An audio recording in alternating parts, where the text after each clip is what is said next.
Just about every aspect of international relations, foreign policy, and diplomacy, at one time or another, is subject to a negotiation. Negotiations can be about capabilities. Negotiations can be about terms of trade. You can have them say about territory. Peace negotiations are a form of diplomacy where parties, they may or may not be governments, get together to essentially hammer out some sort of a compromise over some dispute. Negotiations of any sort always take place in a context. Does the question say whether fighting is going on? What is the relationship between the parties? What's the history of trust or mistrust? How many failed or successful negotiations have there been in the past? What are public attitudes on the various sides? How much space or flexibility do the negotiators have?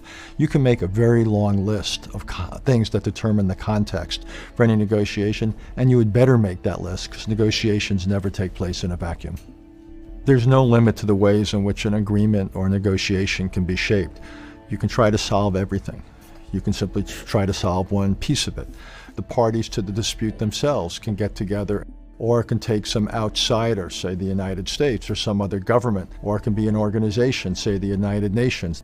Outsiders can bring in incentives. For example, the United States has often encouraged Israelis to compromise in various negotiations with Arab entities. Why or how? By offering Israel various types of military support. It's important to keep in mind the distinction between negotiations and consultations. The premise of a negotiation is you've got a dispute. There's a degree of specificity, and usually it's to resolve or prevent a disagreement from coming about. Consultations are actually much more forward-looking. It's not so much that you've got a dispute, but you may have a common problem. What, say, to do about climate change? Consultations are the day-to-day of what diplomats do. And sometimes they succeed simply by each side walking away with a better idea of what the other side is thinking, what the other side values, so you're able to anticipate how they may act in this or that situation. Consultations can be useful as an end in themselves, and sometimes consultations can be useful because they can actually set the ground for a successful negotiation. The reason negotiations fail or succeed more than anything else comes down to what I would call ripeness. What that is a measure of whether the various leaders of the sides have the willingness to compromise and agree, and whether they have the ability. It's not enough for one or another side to want an agreement. They have to be strong enough politically to put their name on the dotted line and then sell it to their own respective Congress, Parliament, Politburo, whatever it is. If they are unable or unwilling to make compromises for whatever reason, they lack the political strength, or they think they could do better away from the table, say using arms, then you're not going to get a deal. One of the dangers in a negotiation is trying to get 100% of what it is you want. That's a danger because if you get 100%, you've often created a situation where you can go home and carry your political process, but the other side hasn't. Cyprus is an island that's been now divided for more than 4 decades, but there's been almost nonstop peace negotiations. I was involved for years as the U.S. Representative to the talks, and for one reason or another, the talks have failed. It's almost never for the reason that the ideas were not on the table.